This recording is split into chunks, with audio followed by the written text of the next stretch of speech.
Good evening and welcome to Tucker Carlson. Tonight, we want to begin this evening with the story of Mike the Headless Chicken. It sounds implausible, but it really happened, and it tells you something. It begins this way. One afternoon in the fall of 1945, a farmer in western Colorado called Lloyd Olson walked into the barnyard to get dinner. His wife said she wanted some chicken, so Olson found a 5-month-old bird called Mike and then beheaded it with a hatchet. But then a funny thing happened. Mike didn't die. In fact, Mike lived another full year and a half. He lived long enough to become a traveling sideshow attraction before he ultimately choked to death in a motel room in Phoenix. A sad story. But the question is, how did Mike live for 18 months without a head? Well, scientists had a number of explanations for how he did it, but the real reason is simple. Mike had no idea he'd been killed, so he just kept going. Mike was too dumb to die.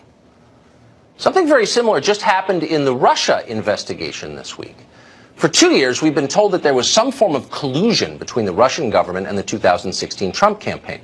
Details were sketchy, so we paid for an independent counsel and a number of congressional investigations to find out exactly what happened. Then last week, Democrats hit pay dirt. They produced the perfect witness, the one man in America who would know exactly what happened between the Trump campaign and Russia, Michael Cohen. Michael Cohen was Donald Trump's personal lawyer for 10 years. Communications between Trump and Cohen were supposed to be privileged and protected, so Trump would have been free to tell Cohen anything and everything. If there's one person who would know firsthand about Russian collusion in all its detail, it's Michael Cohen. And if there's one person who'd be happy to tell Congress about Russian collusion in all its detail, it's also Michael Cohen. Michael Cohen hates Trump. He has said so repeatedly and vehemently. So last week, Democrats on Capitol Hill put Cohen under oath and asked him about Russian collusion. Here's what happened next. Based on what you know, would Mr. Trump, or did he, lie about colluding and coordinating with the Russians at any point during the campaign?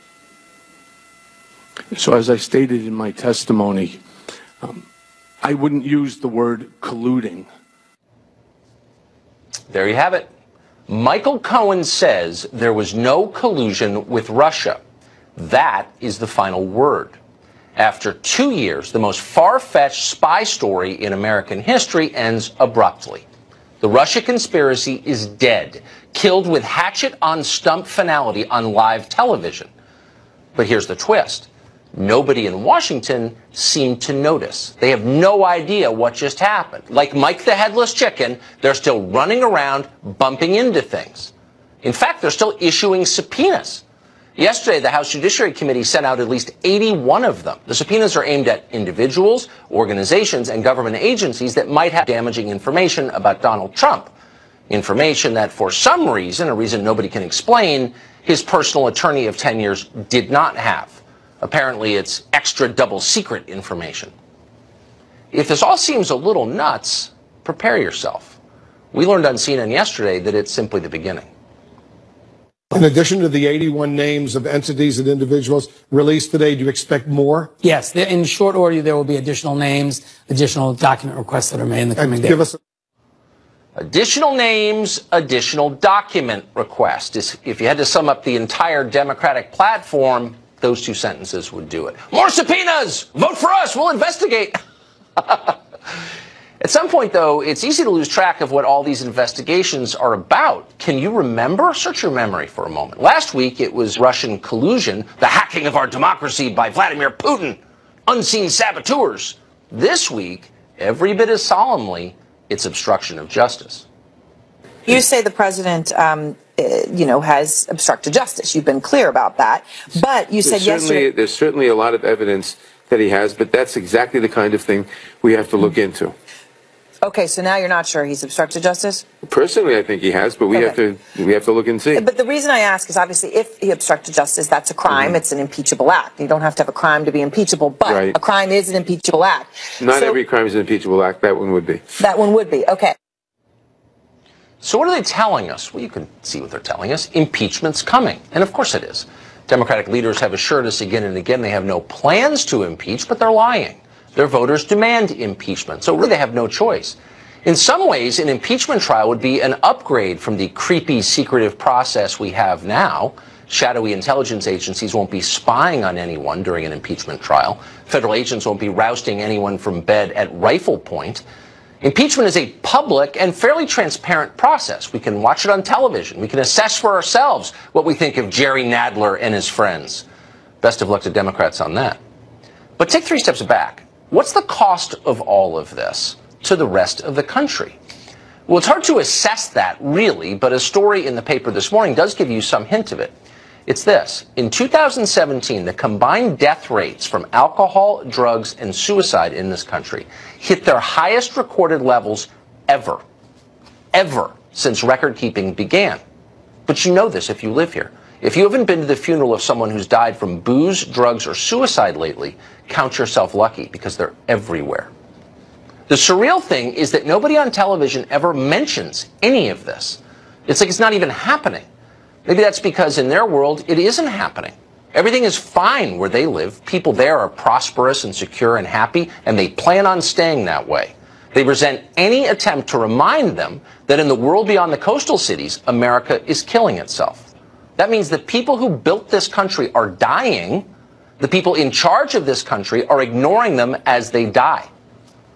You've got to wonder how long this can continue. It's too frivolous. It's too dishonest. They keep telling us the only thing that matters is Trump. They know that isn't true. They just don't want to talk about the rest of it because they're implicated in it. Rochelle Ritchie is a former press secretary for the House Democratic Policy and Communications Committee, and she's nice enough to join us tonight. Rochelle, thanks a lot for coming on. Hi, Tucker. So not to pull back the frame too far, but I see this story in USA Today this morning saying the death rates from alcohol, drugs, and suicide are the highest ever measured in this country. That seems like a huge story to me. And I'm not just blaming Democrats, but I can't think of a single political figure who mentioned that today. How could they miss that?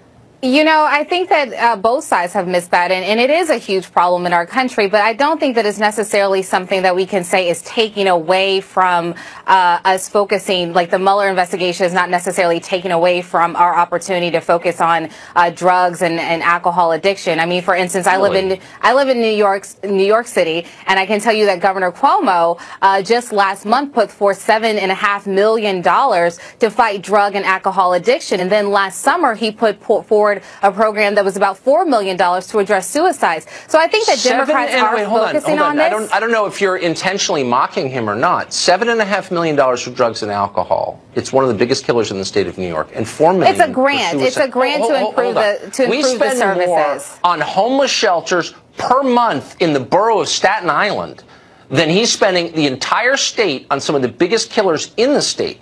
So what you just did is indict him, I think, in a pretty vicious way. I don't know if those numbers are right, but if they are, he should be ashamed. They are right. $7.5 million, and that's what he's investing into programs that already exist. It's embarrassing. It's embarrassing what you just said. But let me ask you, and look, they're not mutually exclusive. You can have a Mueller investigation and still talk about the fact the middle of the country is dying. But we're not talking about it at all, and all we're talking about is Trump. And I just wonder at a certain point, like, how much of that is a distraction? It's not a distraction. Look, I think that we cannot necessarily say, I heard your monologue in the beginning, and I don't think that we can necessarily say that, you know, Democrats want to see him impeached. If you look at the Quinnipiac poll that just came out, 59% of the country does not support starting the process of impeachment. Right. That's a good sign for Republicans, and that's sort of a sign to Democrats that, look, you can't just ride this we hate Trump train and think that people are going to support you as far as an impeachment. There has to be a political process, and that's why Nadler said in an interview with George Stephanopoulos, where he said, look, we have to persuade the American people. We have to prove and provide evidence for impeachment. I got it. Look, and there are things about the president I wouldn't defend. It's not my job. He doesn't pay me, okay? But you got to kind of wonder after, you know, the entire first half of his first term completely taken over by these investigations from all kinds of directions. Republicans played a role in them as well. And there's not one actionable charge. There's not one indictment on any of these charges of anybody, any American. Tucker, there's been indictments. Nobody's been indicted for no one's been betraying indicted. The country or for Manafort, justice. Cohen, No, but, they haven't been indicted. Yes, they absolutely have. Now, the president has not been indicted. Okay. Look, let's be totally real. I'm not, Paul Manafort, he wasn't my accountant, thank God. But nothing Manafort did, not registering under fair, cheating on his taxes. I mean, that's bad. I'm not here to defend it, but I'm telling you, when you shut down the entire federal government for 2 years and that's what you get, can you really look in the camera and say, yeah, it was worth it? I don't think that the federal government has been shut down for 2 years. What we did see happen is the federal government shut down over a border wall. That we did see. Okay, but as far as it being shut down for the Mueller investigation is not true. But that's a real question. Like, we have higher illegal immigration rates now than we did in January of last year. Like, there are a lot of people coming across the border. Now, maybe you think that's great, maybe you don't, but that's a real conversation. Illegal immigration has actually decreased. No, that's not true. That's a talking point. Update your talking points. That's not true. But let me just ask you this. Can you look at the Michael Cohen tape where he says to Debbie Wasserman Schultz, no collusion? What do you make of that? No, I'm serious. What do you make of that? No, what I make of it is that it's so funny because you have Republicans that come out and say, "Oh, you can't believe Cohen. He's a liar. He's going to jail for." I'm not saying that. I'm asking you what I didn't say you. I said Republicans. I'm going to tell you what I think. There are a lot of silly Republicans out there. But this is the point. They're questioning Cohen's credibility. But then when it comes to this point of, oh, there was no collusion, then it's like, oh yeah, believe Cohen. I get it. But I'm not here to take credit for some dumb House Republican. I'm asking an honest question on behalf of our viewers. Michael Cohen would know if there was collusion. We both agree on that. He has no reason to pretend there wasn't. Asked directly, he said there wasn't, and we're pretending that didn't happen. So if Michael Cohen knows of no collusion, then what are we doing here exactly? Well, Tucker, what he did say during that testimony, however, is that he was in the room when Roger Stone called President Trump and told him that Assange had information from WikiLeaks that they were going to dump Hillary Clinton's emails. I mean, what? I mean, everybody huge. I know. Okay, that's a huge point. And he was working with Felix. He was working with Felix Sater on the deal. He said that Felix Sater had an office on the 26th floor of Trump Tower. So clearly there was some sort of collusion going on. To answer that question. Okay, Rochelle, I appreciate it, though. Thank you for coming on. Thanks for having me. So the investigative agenda is the agenda. It's the entirety of the agenda on the Democratic side, that and shutting down the fossil fuel industry. Is that a workable plan for the next election? Britt Hume has seen a few elections, and he'll come back and tell us after the break. Then a new complaint against Alexandria Ocasio-Cortez could put someone in jail. Not an overstatement. We'll tell you what that complaint is when we come back. Mr. President, are you going to cooperate with Mr. Nadler? I cooperate all the time with everybody. So and you know the beautiful thing? No collusion. It's all a hoax. That was the president yesterday signaling, in his way, his willingness to cooperate with yet more Democratic investigations into Russia. Well, he'll be doing a lot of that the next 2 years, since investigations have become the top priority of the Democratic Party, far above fixing the drug, alcohol, and suicide crisis, our porous border, the collapse of our middle class. Will that work as a campaign platform? Fox senior political analyst Britt Hume has covered a lot of campaigns, and he joins us tonight to assess. Britt, thanks a lot for coming on. Do you think, and this is a sincere question, because maybe I don't, who knows what voters want, but do you think that is a winning message? Vote for us and we'll investigate more. Well, it certainly isn't the message that the House members who successfully captured control of that body ran on last fall. They were talking about delivering for the American people on things like health care and other matters. And they make a case on the economy to the extent that they can in a full employment economy like this. But they didn't run on endless investigations. And they certainly, Tucker, didn't run on some of the other stuff they've been talking about, such as reparations, which is, Elizabeth Warren and others who are running for president are now talking about reparations. She wants to extend it to Native Americans. They're talking about all of the elements of the Green New Deal, which is extraordinary. I mean, we're talking here about a program of actions that are not simply implausible or difficult. They're impossible. These are things that can't happen and won't. But 4 or 5 of their presidential candidates have endorsed it and are co-sponsors of that. Not to mention the fact that they're talking about Medicare for all, which is utterly unaffordable, and every serious person who's looked at it will tell you that. But this is what they are doing. They've staked out these positions, these exotic positions, on a range of issues. They're following Alexandria Ocasio-Cortez around as the Pied Piper of the new Democratic caucus. She's completely eclipsed Nancy Pelosi and is undoubtedly giving her fits. So I don't think that if this keeps up, Tucker, and you couple that with this, endless investigations and so on, that this is really a very good platform to run on in 2020.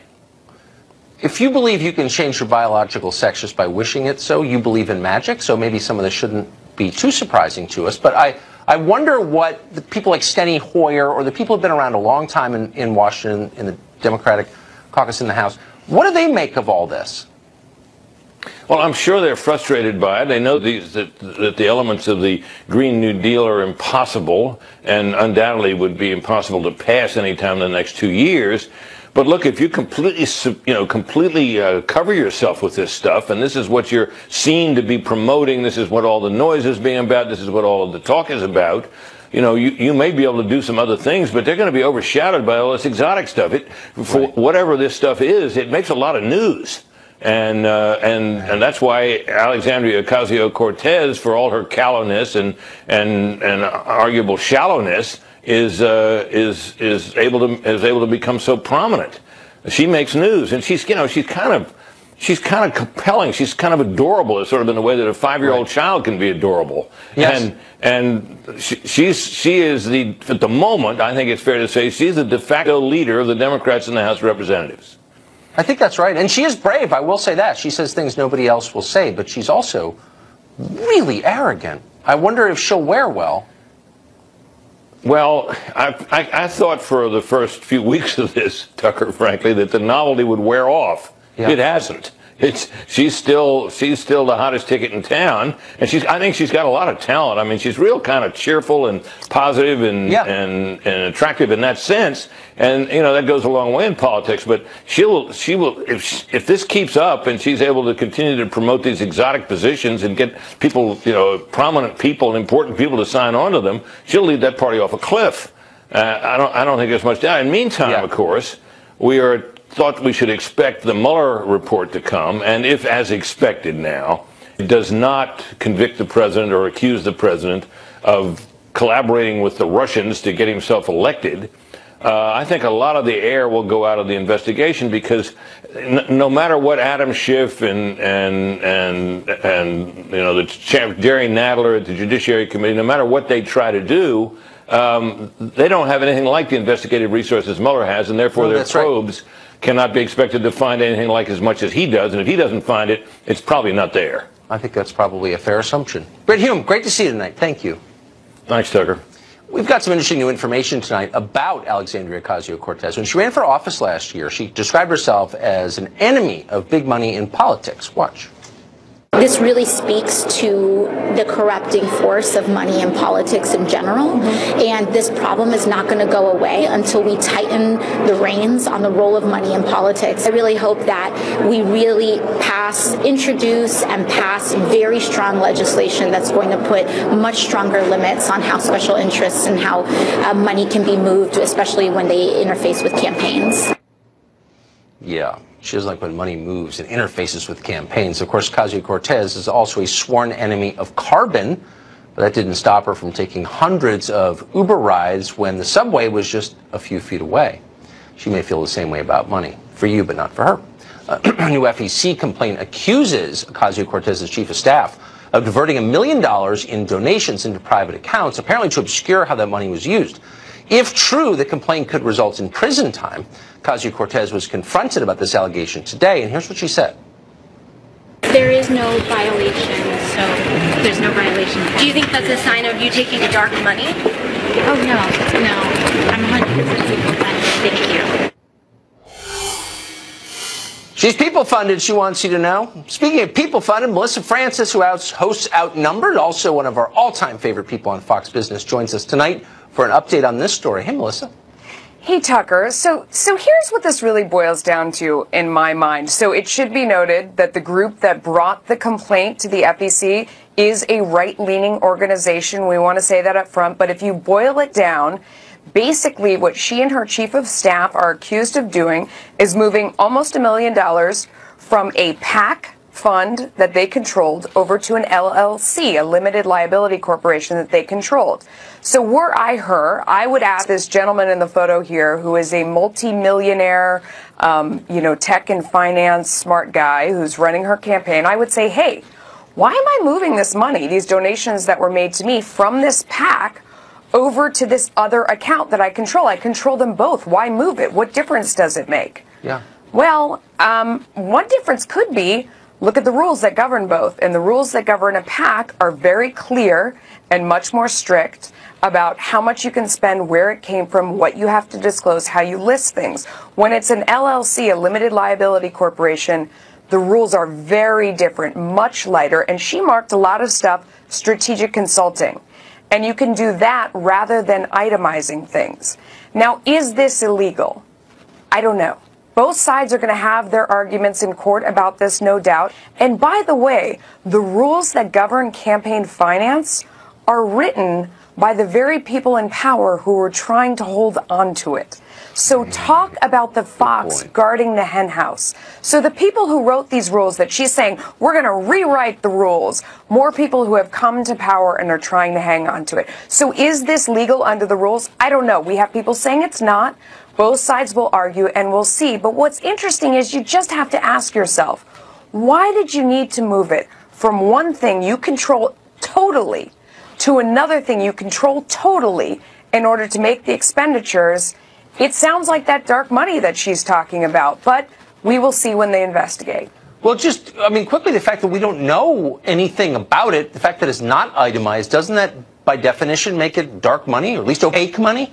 It doesn't make it bright money. It doesn't make it transparent money. It makes it obscured money. At the very least, it is obscured. There is not a bright light shining on it. But Tucker, I mean, you made the point before. Think about what socialism is. Like, the very definition is a government takeover the means of production. It's a power grab. Yes. That's what she's been all about, is a power grab. I'm in charge. I'm the boss. We go to Washington, we decide, we get the means of production, we get control, and we tell you all what you get. It all has the same theme if you boil it down to its most basic sense. So she doesn't want other people using planes, but she'll use a plane going back and forth between D.C. and New York because she's important. It means she's the ruling class. She's powerful. Exactly. She's important. So she gets to do these things. But for you and me, we're just, the serfs along the way. So we shouldn't, have a carbon footprint. We shouldn't do all these other things. And I will see you on the bus, Melissa Francis. They have Wi-Fi. I love the bus. I love the subway, the Q train. It's right by my apartment. I'll see you there. Melissa Francis, one of the best. Thank you very much. Well, a host over on ABC on Good Morning America now admits that she went easy on Jussie Smollett, the softest of the softball interviews, and she did it for identity politics reasons. Why is she in journalism? That's next. Well, from the first moment, there were plenty of good reasons to doubt Jussie Smollett's alleged hate crime in Chicago. Who walks around with bleach and a noose on the coldest night of the year? How many Trump voters live in downtown Chicago or even visit? And of those, how many have even heard of Jussie Smollett, much less are willing to go to the effort to commit a hate crime against him? Those are just a few of the very obvious questions, but nobody in the press was asking them. And the person who was most assiduously not asking them, but instead ignoring them and making excuses for Jussie Smollett's ludicrous account, was Good Morning America host Robin Roberts. In her, we're using air quotes here, interview with Smollett, she gave him free rein to slander an entire segment of our country, and he did it for personal gain, and she let him. Watch. I see the attacker masked, and he said, "This MAGA country punches me right in the face." And there is no doubt in your mind what motivated this attack? I could only go off of their words. I mean, who says empire, this MAGA country, ties a noose around your neck and pours bleach on you? By the end of the interview, Roberts dropped the pretense completely and basically showed the world her new alliance, her deep friendship with her new pal, Jussie Smollett. Watch. I still want to believe, with everything that has happened, that there's something called justice. Because if I stop believing that, then what's it all for? Thank you, Jussie. Beautiful. Thank you, Jussie. That really should follow her for the rest of her life. It won't, though. It should. Roberts now admits her entire approach to the interview was guided by her views on identity politics. She couldn't be too hard on Jussie Smollett, too skeptical of his ludicrous tale, she now says, because she has the same skin color and sexual orientation that he does. That's what she said.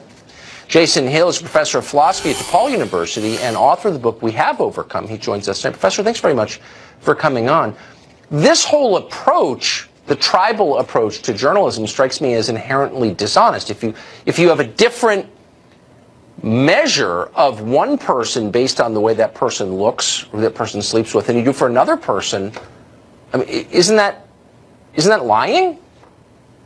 It's not only lying, it's also putting your professional oath and your professional obligations above truth and objectivity, where you're saying that identity politics and tribalism supersede your obligations to tell the truth and your adherence to objectivity, which puts journalism and truth and objectivity at a dead end. And it backfired on her, as it should have. It seems like it's very common. I mean, the fact that you could admit this out loud, especially in journalism, where you're supposed to be, you're standing in by proxy for your viewers or readers to ask questions that they would ask, to be as honest as you can be. That's the baseline requirement of it. And she's admitting, I didn't do any of that, and everyone sort of nods, well, that's totally fine. We understand. Well, I don't understand. Why does everyone else, why does she get a pass for that? Well, you know, I think she gets a pass, Tucker, because I think this is part of a larger issue. And I think she has bought into the cult of victimology, which is big business in America today. And it's big business in America today because to be a victim is to take on the mantle of permanent innocence. It is to become a certified moral icon. And when you become a certified moral icon and you become a permanent innocent person, your transgressor or your alleged transgressor becomes a guilty person from whom you can extract some kind of reparation. And I think she has bought into the cult of victimology, as have many Americans. And there's also a deeper sense that's going on in this country in which people who take themselves to be victims luxuriate in a sense of infantilization. Yes. I think, and they don't really want to grow up. They prefer to have their agency expropriated by others who can take care of themselves. Because to not be a victim means to say, I don't want to be exceptionalized. I don't want to be taken as a special person, as a special case. I want to take care of myself. And one of the things I talk about in my book, in Overcome, is that since the end of legal oppression in this country, and with the passage of the 1964 Civil Rights Act, a lot of people who were legal victims of the state simply don't know what to do with themselves. So what they do is they go about creating a victim identity, like this fellow Jussie Smollett, who, comparatively speaking, is in the 1% in the world. Of course, right? No, but so you're totally right, and that's it. That's it. It's the powerful pretending they're powerless. Professor, I wish you had more time, and I wish you'd been my professor in college. I probably would have enjoyed the experience. So your students lucky. Thank you for joining us tonight. I appreciate it. Thank you.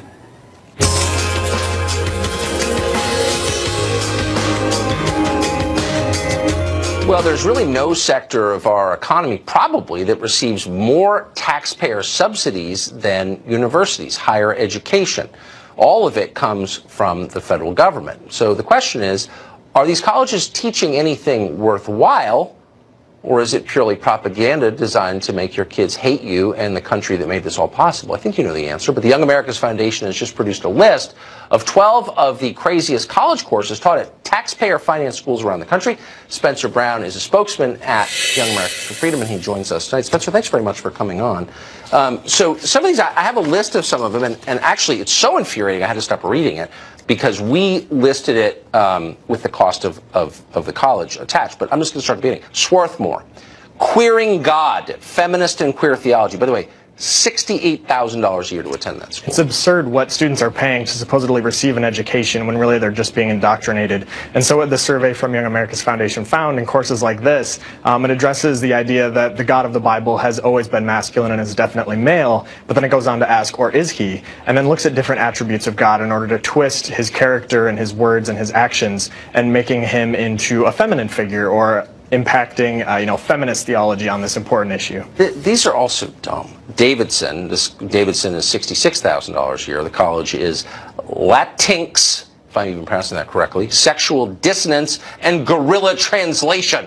I was recently yelled at on Twitter for saying Latinx. Apparently it's Latinx, but when it's a made-up word, I don't think you can pronounce it wrong. Probably not. But this addresses sort of something your last guest was talking about, which is this matrix of oppression, and everybody's a victim, and it's this victim Olympics that you have young people in, even in college now. And so this addresses a number of things. The description for that course is especially long, and it goes into everything from the abolition of prisons to ableism, speciesism, but it of course views them all through a leftist pro-pleasure perspective. Well, and what's interesting about the description is that it has grammatical errors and made up words. I mean, it's written by dumb people, I guess, not surprisingly. So is this. This is from Northwestern, apparently a good school. Unsettling whiteness, 76 grand to go to Northwestern, by the way. And it's got the word narratable, which is not a word. So wouldn't a college professor know? I mean, right? Have a handle on the English language? Well, you would think so, but obviously what the left has done is taken these centers of higher learning, allegedly, and just turned them into these fantasy lands where they're not even using real words anymore. And when we compile this report, this year's release of Comedy and Tragedy has more than 250 courses total. And when I compile it, you should see the spell check. It just lights up because these are not real words. And that one addresses, the cultural construction of whiteness as an institution, supposedly making it out to be that race is a social construct now. At some point, maybe you guys should just do a survey of America's parents and ask, is it worth it? You're going into debt for this, really? Well, clearly it's not. If you look at recent reports, 40% of recent graduates are considered underemployed. Yeah. And then you have $1.5 trillion in student loan debt right now. This isn't an equation that adds up. No, it really isn't. Thank you for saying that. Spencer Brown, great to see you. Thank you for having me. It was great. Well, Google is routinely accused of having a pay gap. It turns out there was a pay gap between the sexes, but not at all what you might have expected. We have the details on that after the break.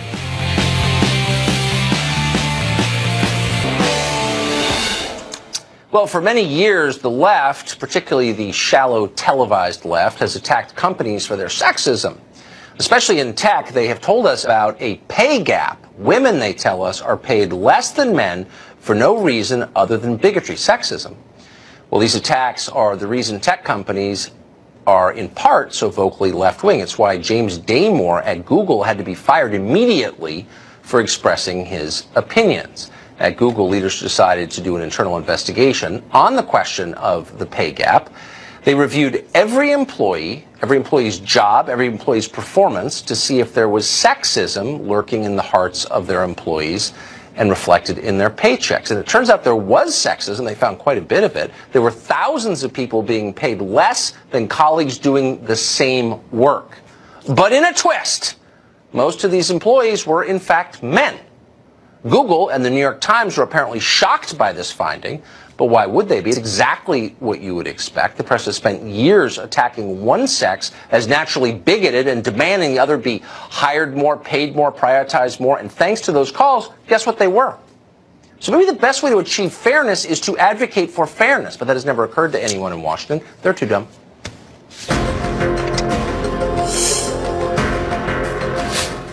Well, American tech companies used to, not so long ago, tout themselves as champions of freedom in American life. Now tech has replaced government as the leading vector of censorship. Google employees have been caught discussing how to manipulate search results to promote their views on immigration, among other things. Facebook has clamped down on conservative-friendly news stories. Almost every tech company increasingly is willing to use its censorship powers to shape what you see in order to benefit their political agenda. Raheem Hassan is the new global editor-in-chief of HumanEvents.com, and we're happy to have him come tonight. Raheem, thanks very much. Thank you. Do you think it's fair to say that the tech sector has replaced government as the main censorship threat that we face. Yeah, I mean, it's become absolutely abhorrent. And it's not just abhorrent because these are very successful corporate entities that are, putting their power up against not just the American people, by the way. You can probably hear from my accent. I'm not from here. They're doing it in the United Kingdom, doing it all across Europe, and indeed all around the world. But what's particularly egregious about it is that they are the benefactors not of the free market. They're the actual benefactors of government intervention on their behalves. You know, the Communications Decency Act in the United States allows the Googles and the Facebooks and the Twitters to be classed as non-publishers, which means they are just platforms and can get away with making editorial decisions. You know, I was banned last week from Facebook. That's an editorial decision they made. And I have, as an individual, no recourse against them, no legal recourse against them. They are protected within U.S. legislation against me as an individual. So they have a special deal from the U.S. Congress. Of course. They also have government contracts up one side and down the other. Absolutely. Absolutely. And so when people like me, you know, there are a lot of what we call, you know, the boomer conservatives out there who say, oh, but the free market, the free market, the free market. But it's not a free market. They're actually undergirded and underwritten by government intervention. So all we're saying is take that away, let us be able to sue them if we want to, and let's hear it out in the courts. So what is the counter argument, and why haven't Republicans, whose job it is to protect their own voters, I don't know if anyone's told them that, why haven't they moved to strip the tech companies of this artificial protection they enjoy? And even more so, it's not just about protecting their own voters, it's about protecting everyone, well, right? It's about protecting the First Amendment for everyone. And actually, you're starting to see in the United Kingdom, because you know we have this hard left loony Labour Party with Jeremy Corbyn in charge, even some of the hard left in the UK are now being kicked off Twitter, and they're starting to concern themselves with free speech all of a sudden. So it's about protecting everyone. And what I don't understand, I mean, somebody who's been very good on this, by the way, in particular, is Donald Trump Jr., right? Yes. And he almost, if you could describe it like this, rode to my rescue when I was banned from Facebook last week and made it a big international story. But it's not about me, and it shouldn't be about, like, people like me who can get Don Jr. to help me out. Ordinary people use social media to keep in touch with their loved ones, to get pictures of their grandchildren, and there's a big question mark, I think, over especially older people who use it to keep in touch with people who are being kicked off because they've said something incorrect or they've said something politically incorrect, right? And that's who I'm concerned about. And I'm afraid your congressmen, your senators, especially on the right, are just sort of sitting there and letting this happen. I think Republican voters especially should demand that the representatives do something immediately. Yeah. Like yesterday. Yesterday, 5 years ago. No, I couldn't agree more. It's great to see you. Congratulations. I know you just took over Human Events. Thank you very much. Democratic voters have a message for Hillary Clinton. Please, if there's any mercy and justice in the world, go away. That's next.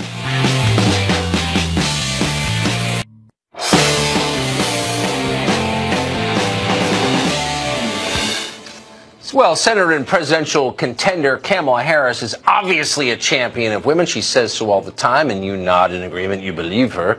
But should you? I mean, politicians claim all kinds of things, so sometimes it helps to judge them by what they do rather than what they say. Kamala Harris was the Attorney General of California for 6 long years. During her tenure, one of her top aides allegedly sexually harassed an underling, a coworker. He resigned over those allegations just 3 months ago. So what did Kamala Harris do in response? Well, in a remarkable interview that she gave recently, Harris admitted that, in fact, she's never even bothered to talk to the accuser. Did you reach to the alleged victim in this specific case to offer your support? I have indicated that I'm very supportive of all women who come forward and speak up and have the courage to speak up. In this specific case? In this specific case, I have not talked to the victim. She's a champion of all women, so she doesn't have to champion any specific women. She's a good person, unlike you. This is true on immigration or racism or countless other issues. She just knows that she's morally superior, and that's why she deserves to be president, and it's why she's above gestures like actually caring about the people she claims to support. If only the employee had faked a hate crime instead, she'd be getting a lot of personal attention, but she didn't. Well, Hillary Clinton's never-ending blame tour across America is premised on the idea that she's very popular and was robbed of the presidency in 2016 by underhanded means, and that you feel very sorry for her because her dreams have been dashed. But increasingly, even Democrats just want her to go away. They said it on CNN recently. Watch this.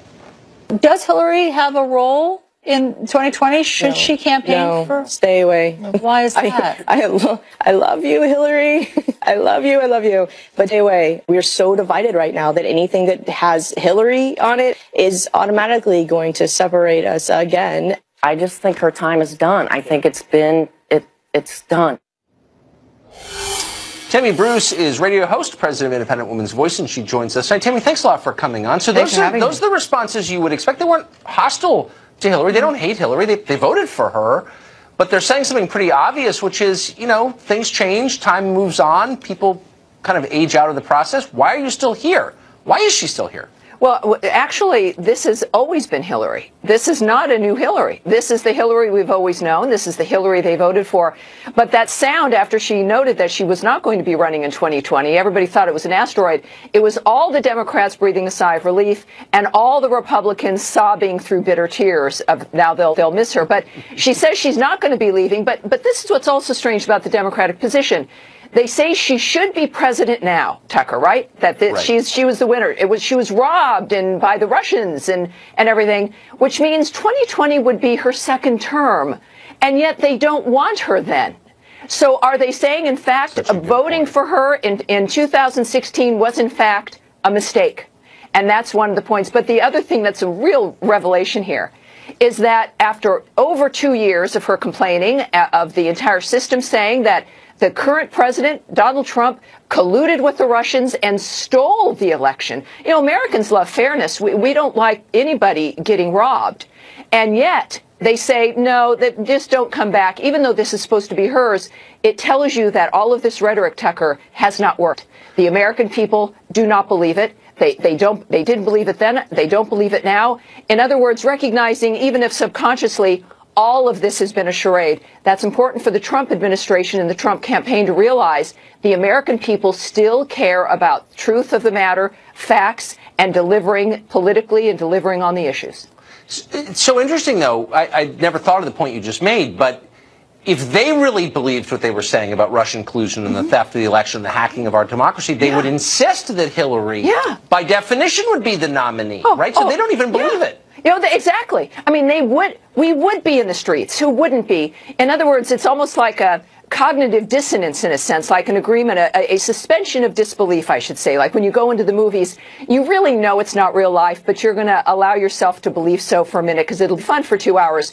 In this case, it's been a nightmare for 2 years, and they want out. They want to be out of the theater. They want the movie to end. They want to move on to something else. And the Trump administration, and this is what we care about, regardless of what your party is, we want the future back for our families. We want the economy to be better. We want this nonsense to end. What the Democrats are planning in the House is going to be a disaster.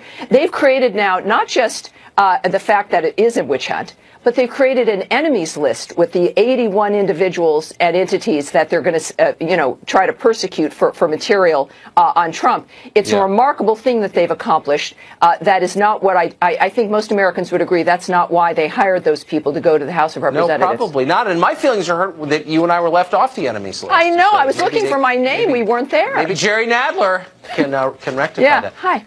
It's great to Tammy Bruce. The great Tammy Bruce. Thank you, Tucker. Thank you.